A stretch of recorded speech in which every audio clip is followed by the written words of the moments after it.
So, thank you all for joining.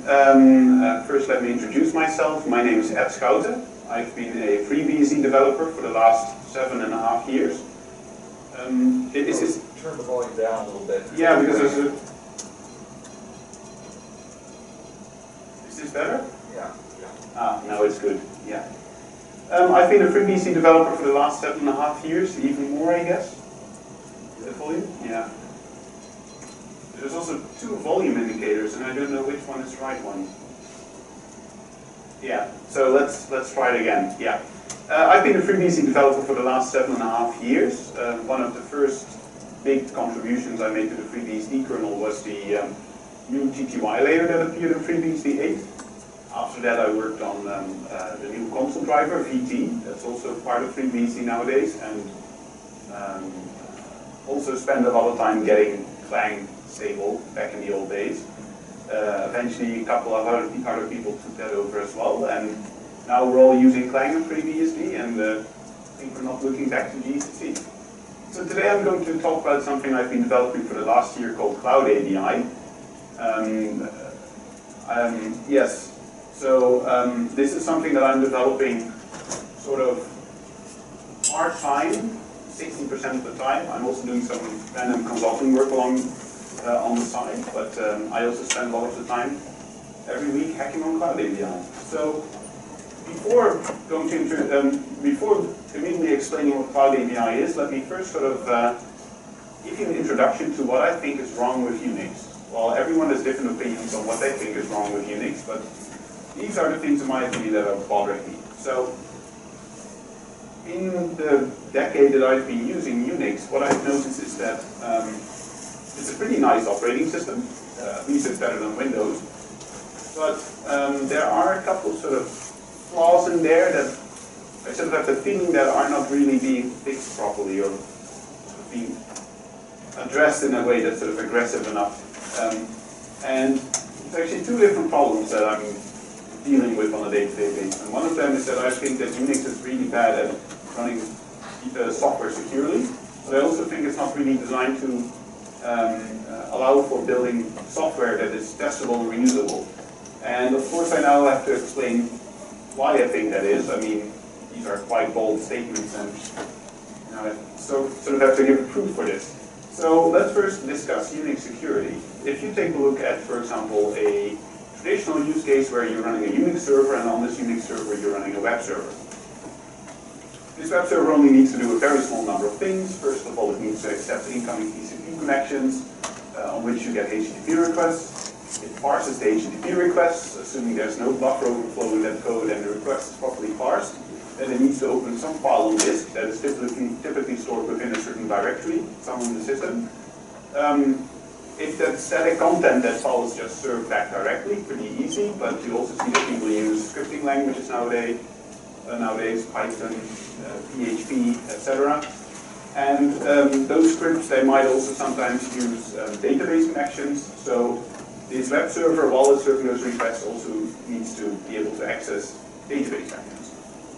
This is all this web server needs to do in theory. Well, there are a couple of extra things it might need to do, like logging to certain files, but still, if you sort of take a look at all the possible things this web server can do and what it needs to do, there's just fairly tiny what this program needs to do. Still, if a hacker manages to make use of some kind of buffer overflow or some kind of exploit in the web server where he or she can take over the control flow of the application, then the attacker can do some pretty serious things, like creating a tarball of all the world readable data and slash and send that back to his or her own system. And this is typically not that bad because you can only back up the data that is world readable, but what you typically see is that people store things on servers as well that don't have the permissions set up correctly, or they treat world readable as being data that is sort of company readable, that should only be readable within the company, but not the entire world, of course. Also, there are quite a lot of nasty setuid utilities that you can invoke by default. So, for example, the crontab binary is setuid by default in FreeBSD. So, what an attacker could do is, for example, register cron jobs under the user of that web server. So even if the systems administrator would install a new version of the web server that no longer has this exploit, the attacker could have easily installed a backdoor that respawns every couple of minutes. And you can also do a lot of fun things with that. Even if you don't have any access to the file system or are not interested in running all these separating utilities, then in practice you could also still use your web server to be part of a botnet. For example, use it to be part of SIM flooding attacks, that kind of stuff. So what you see is that we've been inventing some technologies to solve this, and in my opinion you can throw them in or place them in two buckets. And the first bucket I'm going to take a look at is SE, Linux, and AppLine, or access control-based systems. And in my opinion, these are not a really elegant solution to the problem. They're sort of an afterthought. The idea is that you sort of staple a security policy against the application. You know, it wasn't designed to run securely, but then we sort of try to come up with a rule set that tries to mold it in a certain place. And what I've noticed is that these configuration files, they typically have to be written either by some kind of package maintainer. It could be on FreeBSD, for example, in theory, but in practice on Linux with AppArm and SE Linux, you see that the Linux distribution, that they're responsible for writing these policies. It is not possible to come up with sort of a single policy that would work on every Linux distribution, because distributions use different path name schemes, different versions of C libraries that might have different access patterns on how they, or which files they try to include this.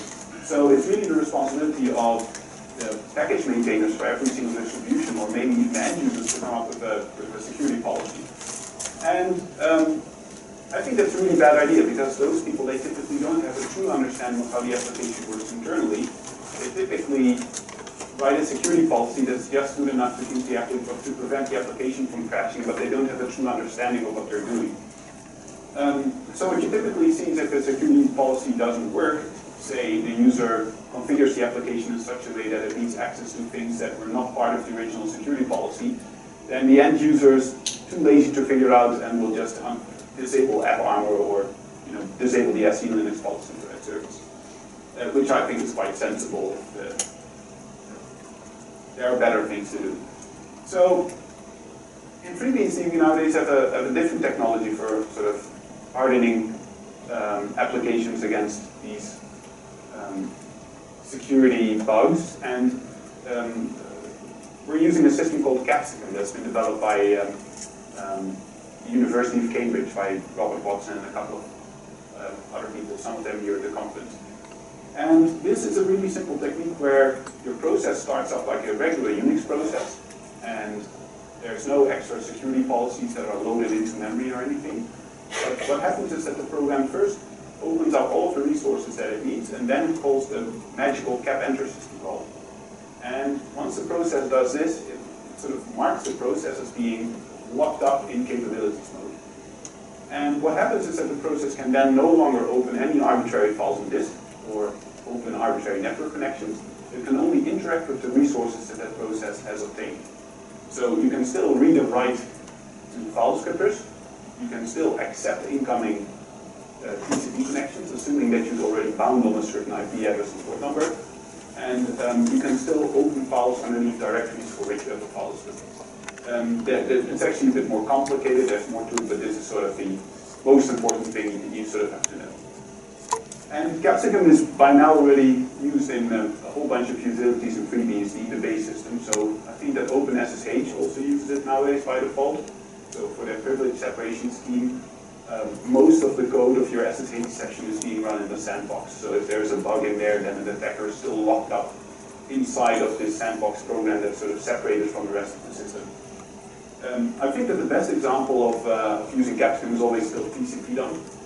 TCP-dump is a program that you run as root. You start it up as root because it needs to have access to the Berkeley packet filter to capture all the incoming networking traffic. But TCP-dump also does a lot of packet parsing. There are parsers in TCP-dump for, 100 different network protocols. If one of those contains a buffer overflow, then what you could do as an attacker is continuously send all this crap on the network, all this network traffic that it's just being sort of flooded in the background, and you're sort of waiting for a systems administrator to come by and run TCP dumps.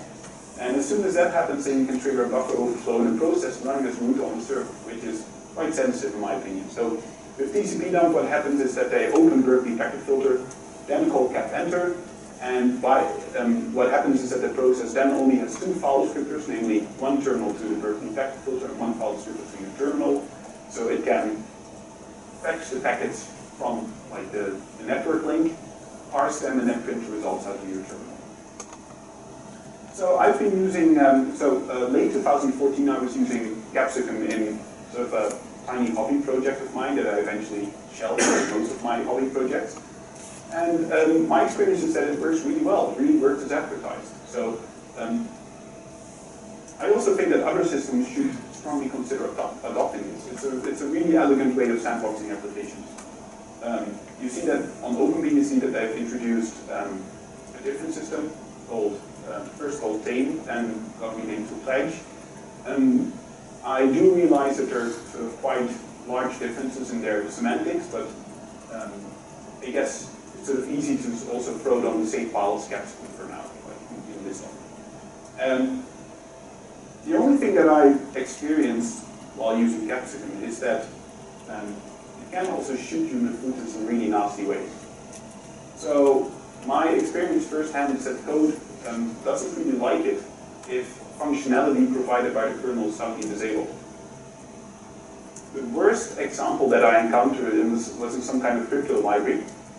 In fact, two crypto libraries. I won't give their names.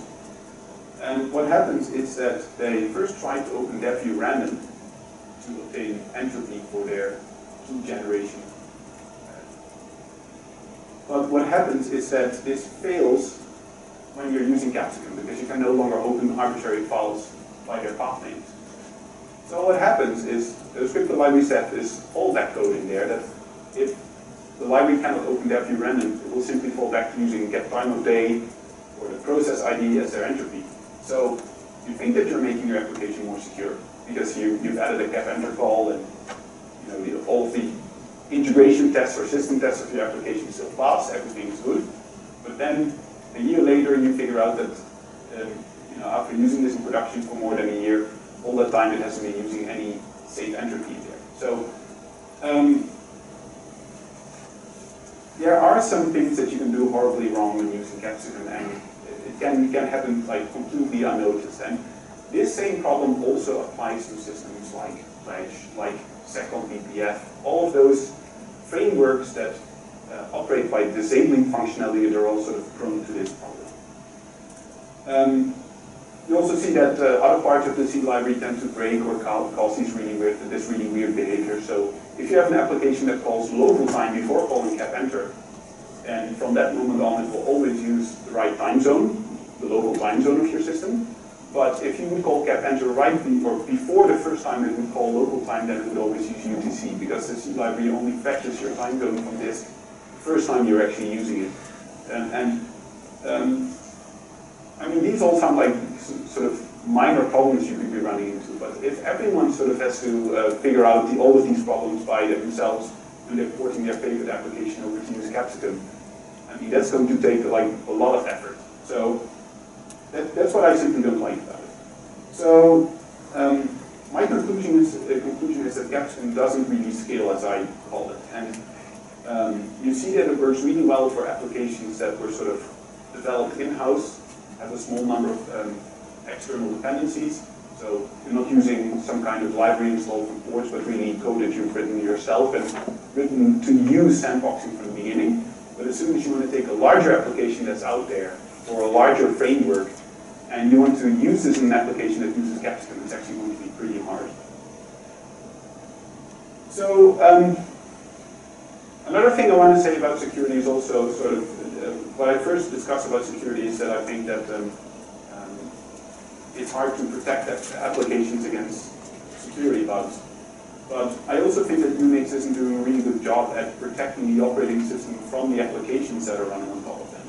So say you want to start your own cloud computing provider where you could allow people to upload programs to you. Instead of just saying to them, here you have to maintain your entire operating system, but you want to maintain the operating system for them, and they only give you the applications. That's actually pretty hard to get right in Unix, because running a third-party application that you don't trust directly on top of Unix, just saying / etc., it's actually quite unsafe. So what you see is that people have been inventing things like jails and Docker, and so jails and Docker, they do make this a bit safer, but they aren't really guaranteed to provide a 100% sandboxed environment. A good example is on Linux. If you use Docker and you mount Procfs inside of one of those Docker instances, there's a lot of stuff being exposed in there that should have actually been private. So then your final resort would be to use a virtual machine, but virtual machines, they have the overhead. So what I mean with that is you just create per customer for every application a virtual machine and then run your favorite Unix flavor on top of that and then run the program on top of that. Well, that slows down things quite significantly. People always say that virtualization is sort of really fast nowadays because of all these CPU features, but it is still measurable. It is still quite a significant overhead. Last year, you've also seen that a new technology has been appearing called unikernels, and unikernels is sort of quite interesting if you think about it. So what unikernels are is that you sort of, instead of running your program on top of an operating system, you're running it directly on top of a hypervisor. So you have a sort of a special compiler, and if you compile programs with this, you can run them directly on top of Zen, for example. That's sort of the most canonical case. This is sort of a really nice compromise. You can just build your own web server that runs directly on top of Zen, and then use a provider who would only provide these Zen instances that people can stuff their programs into and run them. But I think that's sort of a step back and also a step in the wrong direction, because the abstractions offered by a virtual machine, namely raw memory access, raw disk access, raw Ethernet access, is far too low level. Every program needs its own networking stack, and if something goes wrong in that, you're effectively turning regular users all into kernel hackers. They all have to sort of know this low-level stuff just to get an application running. Also, the integration, I think, is really poorly, because what it means is a really good example, if you're using unikernels, you're running multiple unikernels in a single system, for example, a mail server and a web server, and they both have to eventually run on the same IP address. That's sort of out of the box, it's impossible, because both the unikernels have their own networking stack, and you can't just let them both bind to the same IP address. It doesn't work that way. So what you have to do is you have to give them different IP addresses, and then use network address translation or redirection rules to actually proxy the traffic. So all of the simplicity that you're gaining by using unikernels, you might actually be sort of paying that back when you're designing your network to simply reroute traffic to those instances. And in Unix, that would be simply a matter of spawning two processes and binding two different sockets. So what started out as something simple in Unix is becoming something really complex. So basically, my question is, why can't Unix just safely run third-party executables directly on top of them? Even if you don't trust them at all. So enough about security. A different aspect of Unix that I didn't like that I mentioned earlier is reusability and testability. So I personally think that programs in Unix are not easy to test. And instead of looking at Unix, let's take a look at sort of a different system in Java. Say if we're going to write a simple web server in Java, a very simple one, the class would do something like this. You have a constructor in there, and what it does is it creates a TCP socket, which is receiving incoming requests, and somewhere storing in a member of that class the directory that should be used to fetch the files that should be served. So of course this class is fairly incomplete. It also needs the actual code in there to listen for traffic on that socket, etc. But this is just sort of the boilerplate. So the problem with this class, of course, is it's completely not reusable, and it's also not testable at all, because if you want to run two of these in a single system, it simply doesn't work because they're both using the same port number to begin with. Also, if reusability, if you want to start two of them and let them serve different data, then it also doesn't work because they're using the same directory. It's sort of fairly obvious. So what you do is you extend the class to have a couple of parameters for the constructor where you pass in a port number and a root directory string. But your average Java program would agree that this is still not the way to go. Like, you typically want to make use of something called dependency injection, where the class itself has no idea, it does not attempt to acquire any of the resources that it needs by itself, but they're all injected into it. The class is programming against interfaces. So instead of it creating a TCP socket, you could make that you're passing in a socket object. And this socket object could be completely fake, like an artificial class that you've made yourself, like a testing fixture, for example. And the same holds for the file system access. Instead of it directly calling system.os.open, I don't know how the function is called in Java, you would like to give it sort of an object implementing a certain interface.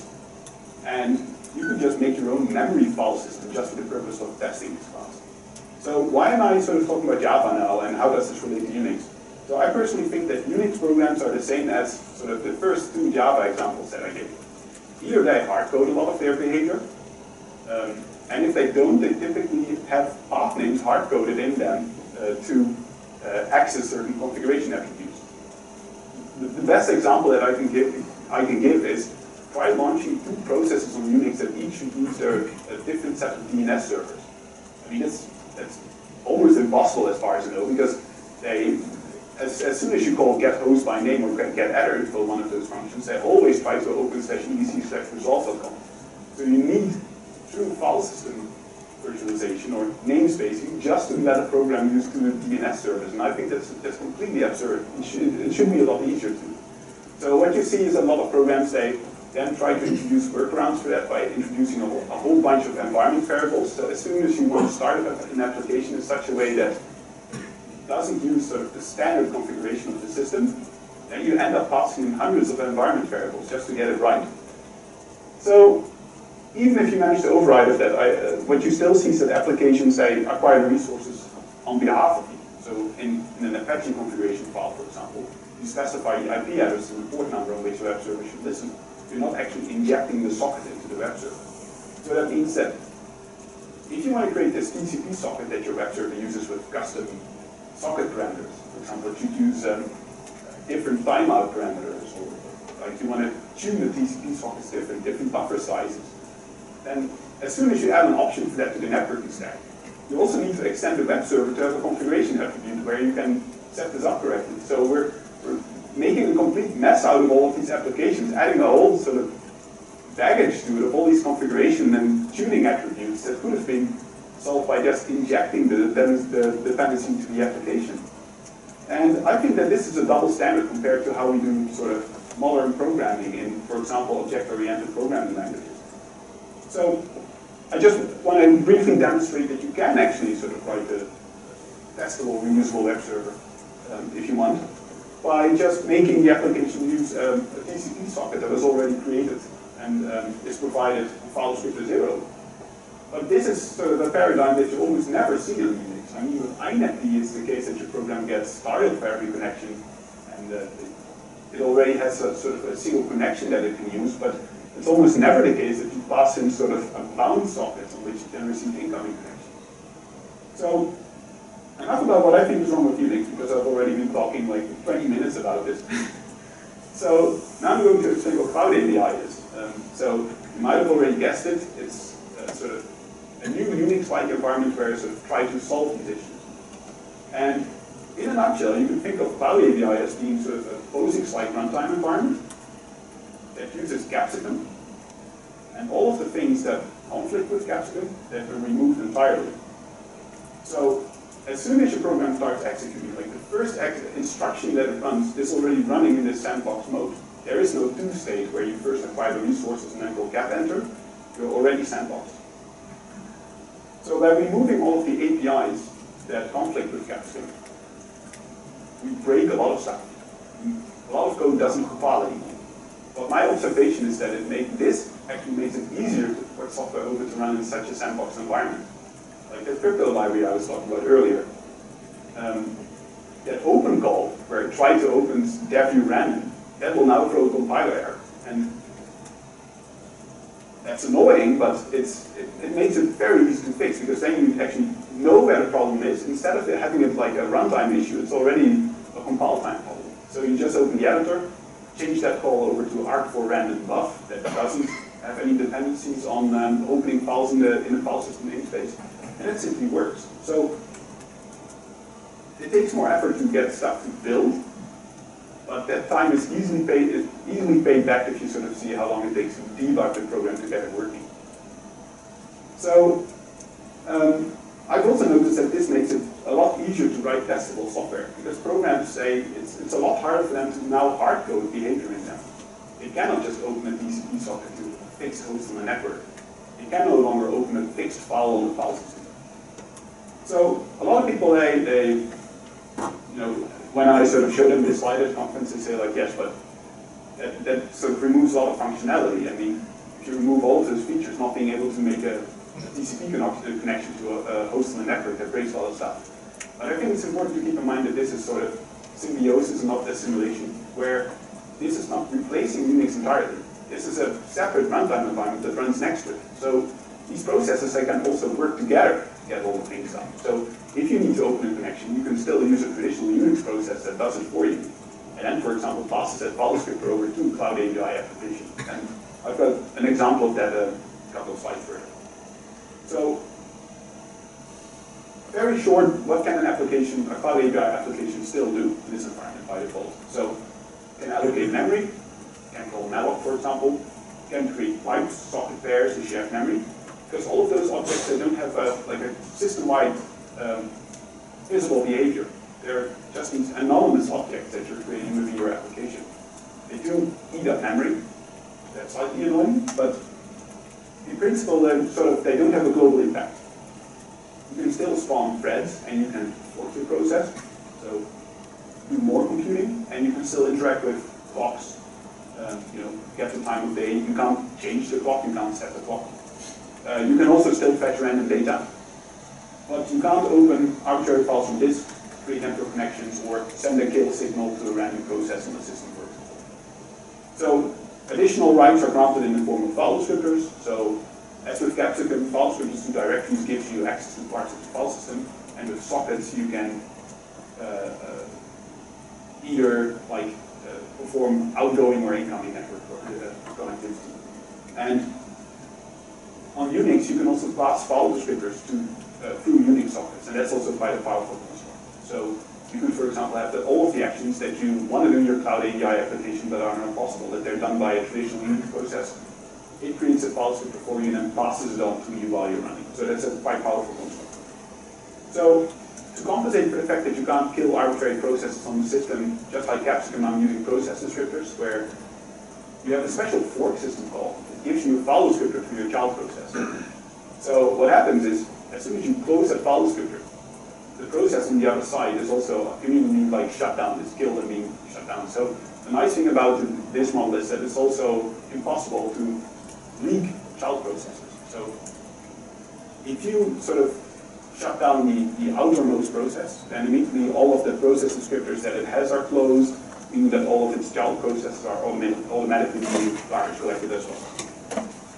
So just like with Capsicum, I'm using a similar structure where you have bit masks and file descriptors, where you can remove individual writes. So what you would, for example, do is you would create a shared memory file descriptor that's both readable and writable.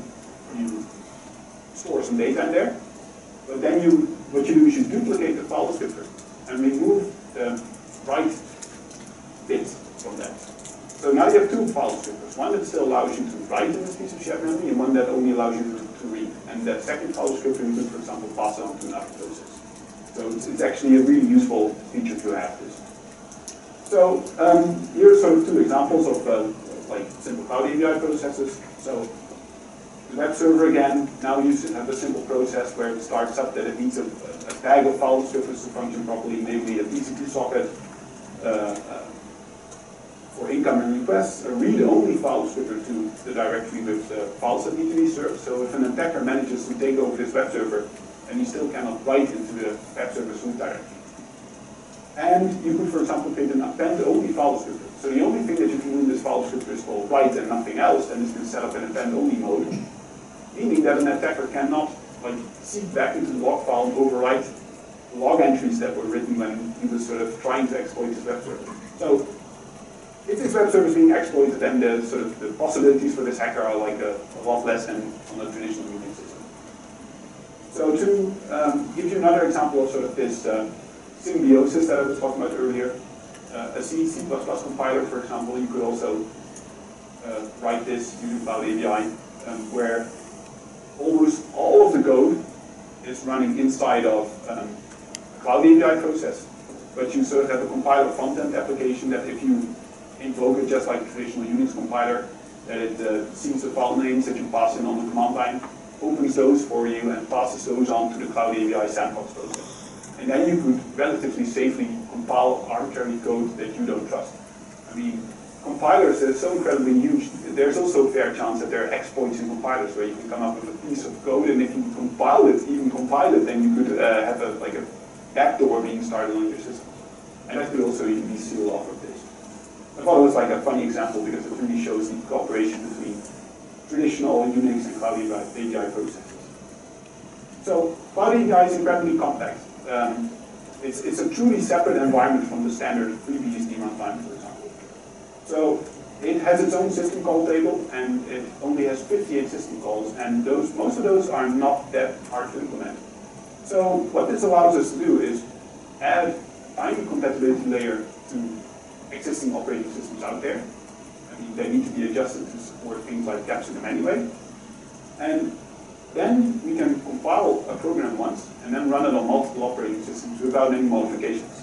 So right now I've made implementations for FreeBSD, NetBSD, and Linux. So I can just compile a program on my FreeBSD system, copy it over to my Linux system, and then run it. It's exactly the same execute. I've already managed to upstream this into FreeBSD. We both have a working version for x86-64, but also for the 64-bit ARM CPUs that are, for example, used on the Raspberry Pis that came out recently. And the Linux port and NetBSD port, they only work on x86-64, and they're fairly complete. The Linux port, I think more than 99% of my tests are currently passed. The only thing that doesn't work is KQ, because I also want to be able to like just use regular KQ on Linux, and Linux doesn't support KQ natively, so still have to figure out what I'm going to do there. Yeah, so now that I've explained what CloudABI is, let me sort of briefly show you how you can develop software for CloudABI, because that's also fairly interesting. So, if you're building software for CloudABI, you're effectively cross-compiling.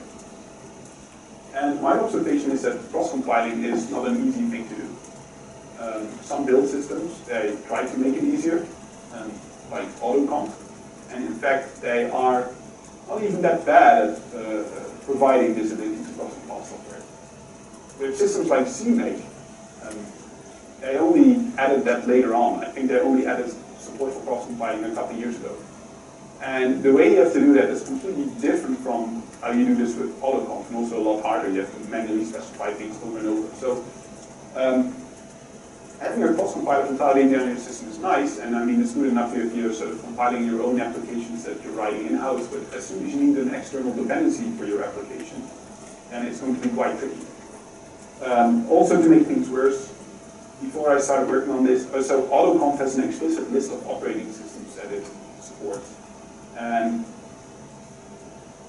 when I released this code as open source, I had to make this change to the official AutoConf script, that it also knows about CloudABI. So it doesn't need to know, it doesn't do any checking on the operating system names, or it doesn't do anything meaningful with it, but it does need to have it added to this enumerated list of operating systems.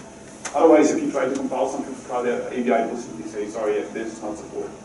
So all packages that use AutoConf also need to be patched up to actually make it possible for them to sort of run through or configure. So doing this all by hand is a really tedious process, and I sort of advise you to not do this too often. I mean, for like a one-off piece of software, if you want to do it yourself, that's good, but this doesn't scale. So also important to mention, so even if you get it through configure and try to build it, it might break in certain places, and that needs to be patched up, and that's also, of course, annoying work if you always need to do manually. So just like FreeBSD, I'm working with something called CloudABI ports. And what I do is I, just like FreeBSD ports, download the sources, compile it, or patch it up and then compile it, and make sure that the build environment is set up correctly for cross-compilation. But then I do something different. So FreeBSD ports only packages these things with FreeBSD. So what I do is that I generate native packages for a whole bunch of operating systems. So by now, I think I generate packages for Arch Linux, Debian-based systems, also Ubuntu, FreeBSD, and those packages also work with Dragonfly and TCBSD, NetBSD, and there's also an experimental OpenBSD export. So I've already packaged a whole bunch of software. So crypto, I've got ULSSL in there, curl if you want to use a HTTP client.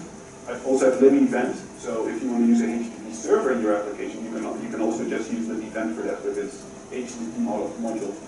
Different to C++ programming, there's Boost. Right now there's a guy from England, he's a developer he's a Python developer, he's actually working on porting the entire C Python implementation over to CloudABI. So then you could, with some patching up, run Python-based web applications, Python-based scripts inside of CloudABI, which is pretty awesome. So these packages that I create, they don't contain any native software for your system. So it doesn't include a cross-compiler for CloudABI. It only contains cross-compiled software. That's because I'm running these build scripts on FreeBSD, and on FreeBSD I'm not generating a cross-compiler that you can use on Arch Linux, for example. I'm really generating packages that are identical across operating systems.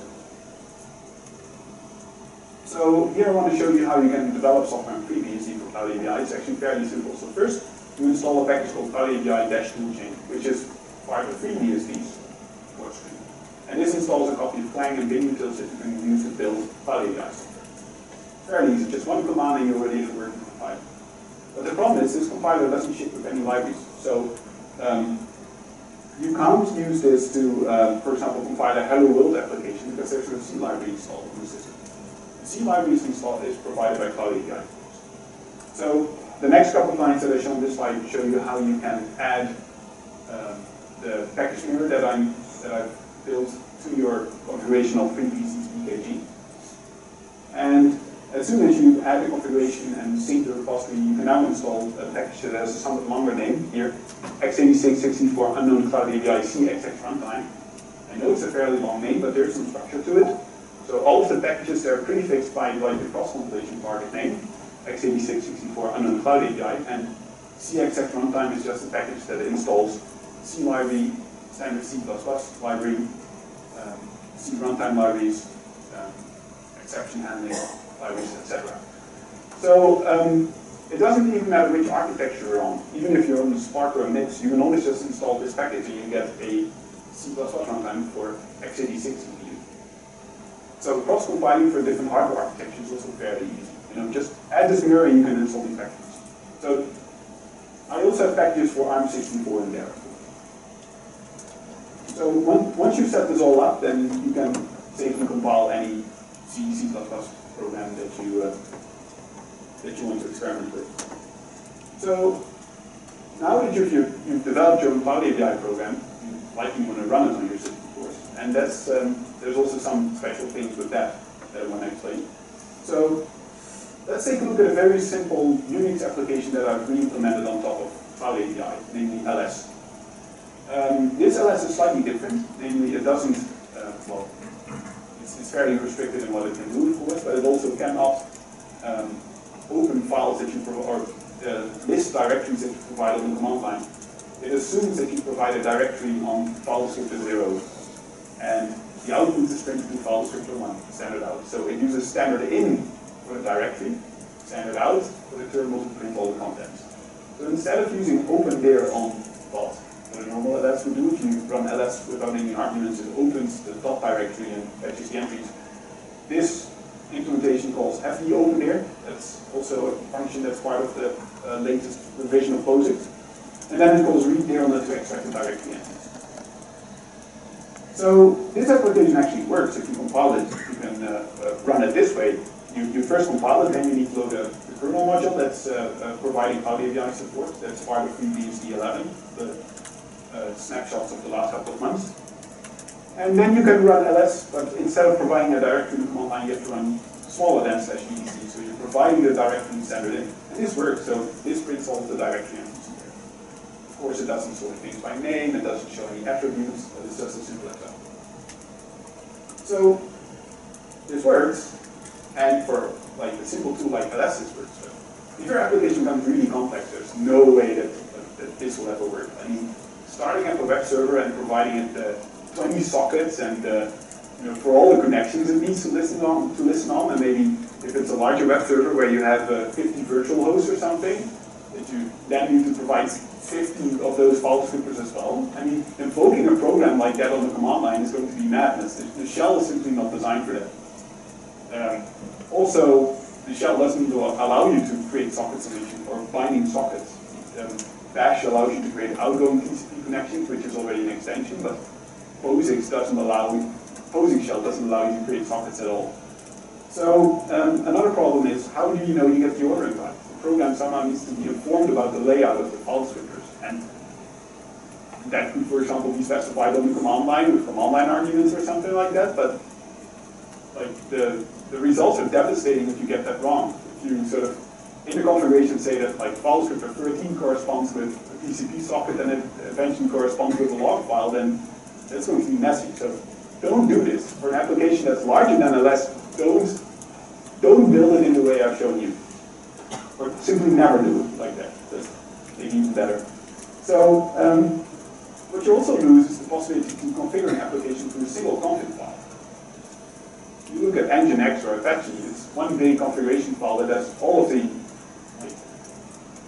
configuration attributes in there, but also the resources that it needs to use. So it both specifies the behavior of select server, but it also specifies, for example, which IP address it should find, all of the resources that are being required to start up. And with this model, you lose that, because on one hand you have a configuration file with all the configuration attributes, but then you also need to specify all the file descriptors in startup to make it work right. So this is a huge step back. So I've been working on another tool called CloudABI-run. And it's actually a fairly simple tool. You just call it on the executable, and you specify a configuration file and standard in. And this configuration file can both contain configuration attributes, but also resources that the program depend on. And the easiest way to show you how it works is by just giving you an example. So again, a web server, because I always think it's a good example. Normally, if you want to write a web server, not using CloudABI, but a traditional Unix web server, you would write a configuration file that looks a bit like this.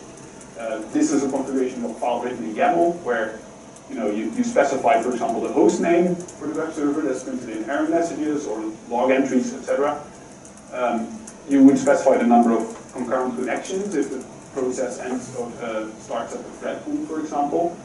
Then you want to specify on which IP address and port number it should listen, log file that should be used, and a root directory containing all the files.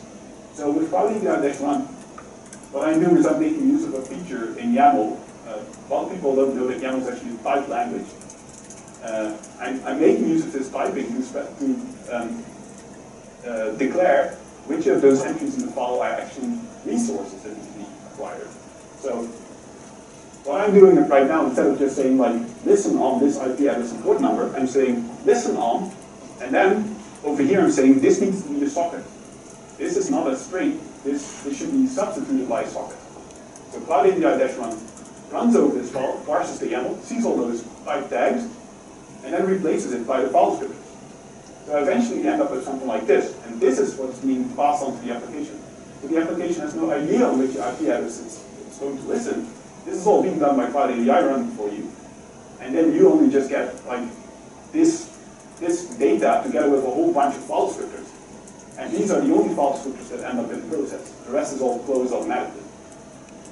So how can you access this from within the program? So instead of using int main with its string command line arguments, you have an alternative prototype program name, and you get sort of a single handle sort of pointing to the root of this YAML tree, and then you've got some getter functions that you can use to extract all those things. So file descriptors, they're not integers. They're really a separate data type in here. And these things are also passed on automatically. So if you would call program exec from within your program and you pass it like a subtree of that YAML tree, then it also makes sure that all of the other file scripts are closed and only that subtree with its file script is being passed on to yet another process. So, what are the advantages? Just like in normal Unix systems, you have a single configuration file where you can configure your entire application. It's not worse than what we have right now. It's also impossible to invoke things, passing file descriptors in the wrong order. There's no accidental leakage of file descriptors. That's also something that's still quite common on Unix. I once had a bug on my FreeBSD system where if I would restart the DHCP client on the command line, it would actually leak a file script to my terminal all the way into the DHCP process and would remain open. Those kinds of things can no longer happen with this, because if it's not declared in the content file, it won't end up in the application. Also for software developers, there's less of a need to write a content file parser. You already get it for free. You don't even need to link in the YAML into the application, because CloudABI-run does all of the YAML parsing for you, and then passes it on in this hard data port into the application.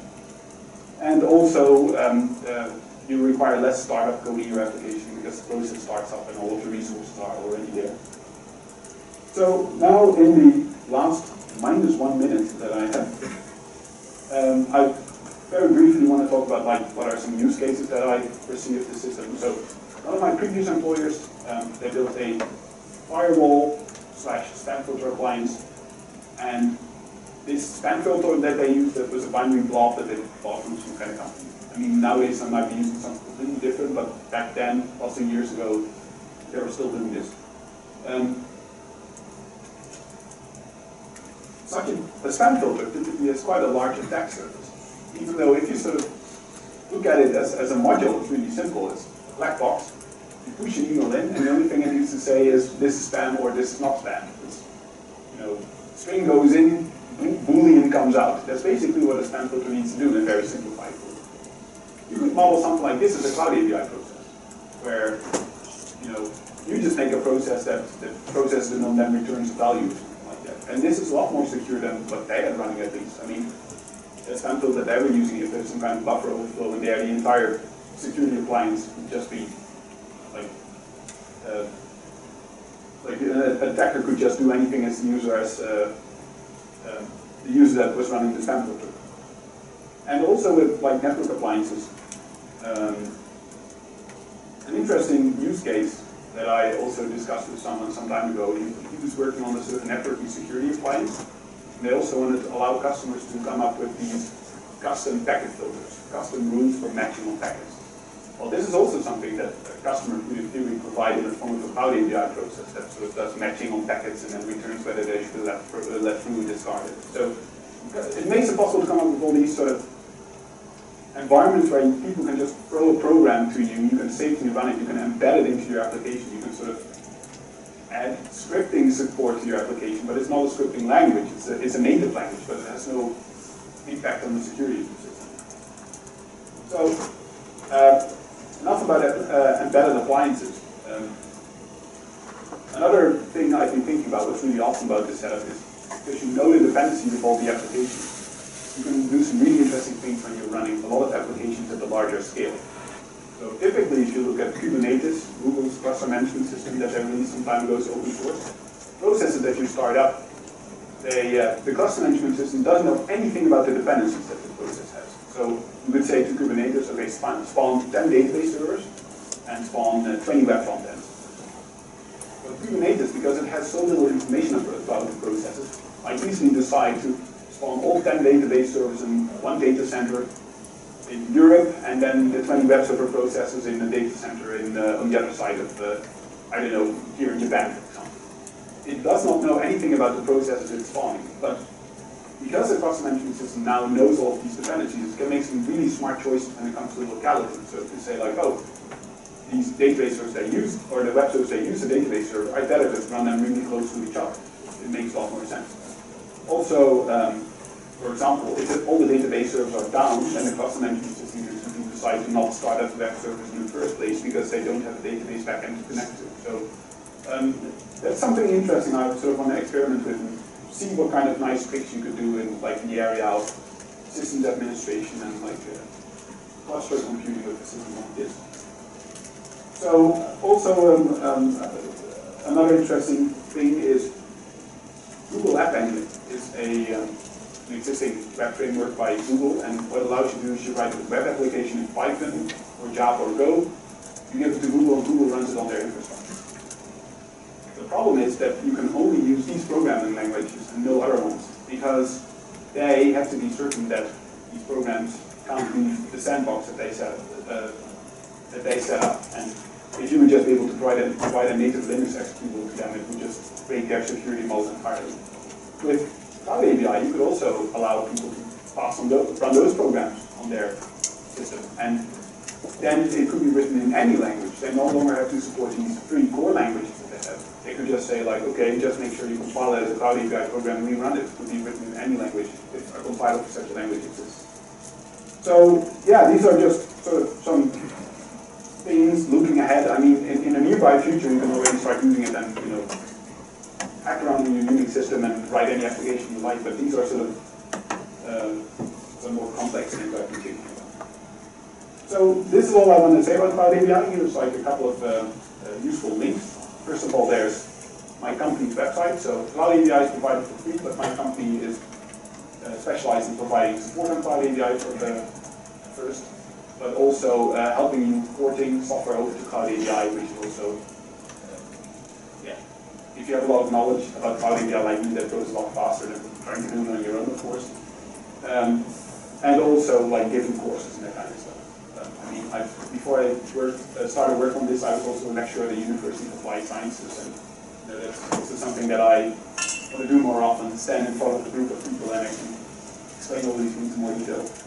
So there's also a mailing list and IRC channel if you have any questions or found any bugs in the code, and I'll also go to the GitHub. So yeah, enjoy hacking. Yeah. Are there any questions? We're running a bit late. I must admit, I looked at the source code. I was wondering, why do you implement onto you see yourself? Why didn't you take existing code that has been looked at over the years? So that's a good question. The question is, why did I write my own C library, not reuse an existing one? So I am in fact reusing quite a lot of components. There's a contrib directory where you see that I'm using quite a lot of different components. So first of all, I'm reusing a very large part of FreeBSD's math library. That's a project called OpenLibM, which is sort of a merger of all of the BSD math libraries out there. Simply because, of course, rewriting that wouldn't make any sense.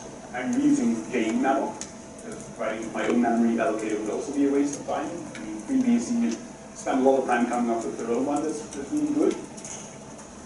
But here's an interesting one. So I'm using something called double convert, which is a library that you can use to parse floating point digitals and print floating point digitals. So you have to convert them from like base 10 to base 2, and that arithmetic is not that easy. So the reason I'm not reusing FreeBSD's implementation, that's another one, is that FreeBSD has actually been standing still for the last couple of decades in that area. It's still using an algorithm that was written in the 80s, even though newer algorithms already exist. So what I've noticed while looking at FreeBSD's C library, I'm not saying it's a bad C library, but it is a C library that is sort of outdated by now. I mean, the floating point printing was just one example, but the testing coverage is also incredibly low, if you look at what we have. And in some cases, I thought about taking more code from FreeBSD C library, but with most of the C files that are in there, they're either so trivial you can just write them yourself, or there is something about them that actually means you could just never replace it by something. Also, the problem with the C library is the implementations of some functions need to be fundamentally different from what you normally have. So a good example is time zone handling. FreeBSD's time zone handling functions, they try to open files in user share zone info to get the time zone information. That's something that you cannot do in CloudABI, so of course I had to write my own implementation that uses a built-in database, which I think it makes far more sense in this environment. So the requirements are different. And also the low level of testing coverage that the FreeBSD library has was one of the reasons for me to rewrite all the functionality. Would have been nice if I could have taken it directly, but there are reasons. Any other questions? Well, then I want to thank you all for showing up at this time of day. Yeah, and I'm still here for the rest of the day, of course. If you have any questions or are interested in this, then come chat with me after the